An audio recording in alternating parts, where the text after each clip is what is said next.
Welcome back دوستوں. پچھلے episode تک ہم نے پڑھا کہ حاتم حمام بادگرد کے دروازے پہ پہنچ گیا ہے اور اس پہ لگی عبارت پڑھ رہا ہے. تو آئیے دیکھتے ہیں آگے کیا ہوا. حاتم نے آنکھ اٹھا کر دیکھا تو دروازے پہ لکھا تھا، یہ طلسمات کیو مرس بادشاہ کے وقت میں بنا ہے، اس کا نشان مدتوں رہے گا. جو کوئی اس طلسمات میں جائے گا زندہ نہ بچے گا، اگر بچ گیا تو ایک باغ میں جا نکلے گا، وہاں طرح طرح کے پھل کھائے گا اور وہیں زندگی کے دن پورے کرے گا. اسے پڑھ کر حاتم نے سوچا، حمام کا سارا حال تو یہاں لکھا ہے، اب اندر جانے کی کیا ضرورت ہے. پھر سوچا، سن بانو نے اندر کا حال پوچھا ہے تو کیا بتاؤں گا. آخر سب کو رخصت کیا اور خود اندر داخل ہو گیا. مشکل سے 10 قدم چلا ہوگا تو دیکھا نہ دروازہ نہ دیوار، ایک گھنا جنگل، اس کے علاوہ کچھ نہ دکھائی دیتا تھا. ادھر ادھر بھٹکتا رہا، کچھ دکھائی نہ دیا. چوتھے دن یہ طے کیا کہ بس ایک طرف کو چلے جاؤ. یہ چلتا رہا. ایک دن ایک آدمی کی شکل نظر آئی. جب نزدیک پہنچا تو اس نے سلام کیا اور آئینہ نکال کے حاتم کے ہاتھ میں دے دیا. حاتم نے کہا، شاید تم یہاں کا حجام ہو، یہ بتاؤ حمام بادگرد یہاں سے کدھر کو ہے. وہ بولا، میں حجام ہوں، یعنی کہ بال کاٹنے والا. جو یہاں آتا ہے اسے لے جا کر حمام میں نہلاتا ہوں، پھر اس سے انعام وصول کرتا ہوں. حاتم نے کہا، بہت خوب، تو پھر چلو.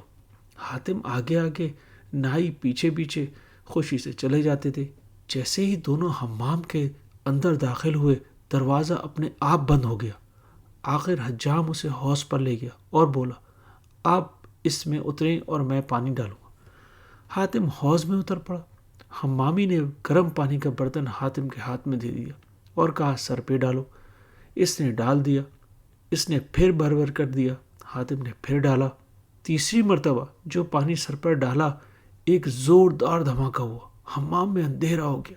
ذرا دیر بعد اندھیرا دور ہوا تو کیا دیکھتا ہے، نہ حوض، نہ حجام اور نہ حمام. پانی سے بھرا ایک گنبد ہے جس میں یہ قید ہے. ایک پل نہ گزرا تھا کہ پانی پنڈلیوں تک آ گیا. حاتم نے گھبرا کر ادھر ادھر دیکھا. اتنے میں پانی گھٹنوں سے اونچا ہو گیا. اس نے گھبرا کر دیوار سے سر ٹکرایا مگر راستہ نہ ملا. اب پانی اونچا ہوتا جا رہا تھا. حاتم تیر سکتا تھا. تیرنے لگا اور دل میں کہنے لگا، شاید اسی لیے اس حمام سے لوگ نہ نکل سکے اور ڈوب گئے. اتنے میں پانی اور اونچا ہوا، یہاں تک کہ گنبد سے جا نکلا. وہیں ایک زنجیر لٹکتی نظر آئی. حاتم نے دونوں ہاتھوں سے زنجیر پکڑی کہ ذرا تو دم لو. پھر ویسی ہی آواز آئی. اب جو دیکھا تو جنگل میں کھڑا ہے. خوش ہوا کہ طوفان سے بچا اور طلسمات سے رہائی ہوئی. آگے بڑھا تو ایک عالی شان عمارت نظر آئی.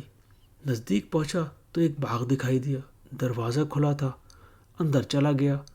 گھوم پھر کر دیکھا تو دروازہ غائب. بڑا گھبرایا. کیا کرتا؟ آگے اور چلا. ہزاروں درخت پھلوں سے لدے نظر آئے. یہ بھوکا تو تھا ہی، توڑ توڑ کر کھاتا رہا مگر جتنا کھاتا پیٹ نہ بھرتا. حاتم گھومتا پھرتا بارہ دری کے پاس جا پہنچا. وہاں عجب منظر تھا. بارہ دری کے قریب بہت سے پتھر کے آدمی کھڑے تھے. کہیں سے ایک طوطی نے آواز دی، اے جوان، ادھر کیوں آیا ہے؟ شاید تیری موت تجھے کھینچ لائی ہے. حاتم نے سر اٹھایا تو طوطی کا پنجرہ نظر آیا. اس پر لکھا تھا، اے اللہ کے بندے، اب تو بچ کر یہاں سے نہ جا سکے گا. یہ طلسمات کیو مرس بادشاہ کا ہے. ایک دن وہ شکار کھیلتا ادھر آ نکلا. یہاں پر ایک ہیرا پڑا دکھائی دیا. اٹھا لیا. تول کر دیکھا تو 10 کلو کا پایا.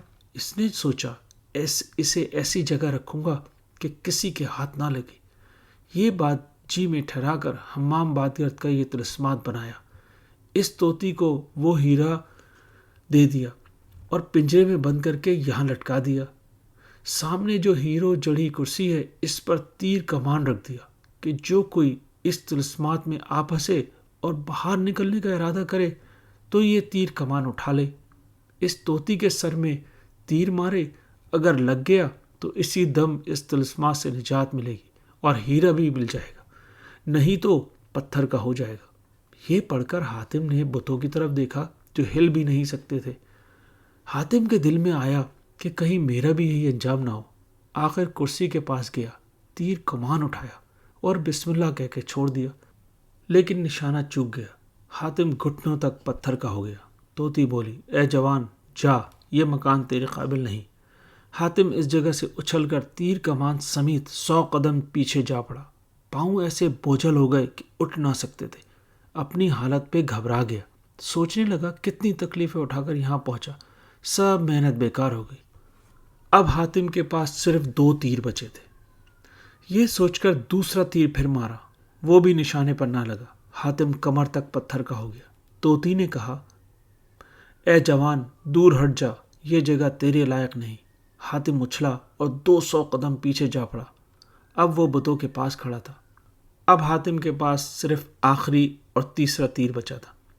تو دوستوں، کیا حاتم اس تیسرے تیر کو نشانے پہ لگانے میں کامیاب ہو گیا یا نہیں، یہ اگلے ایپیسوڈ میں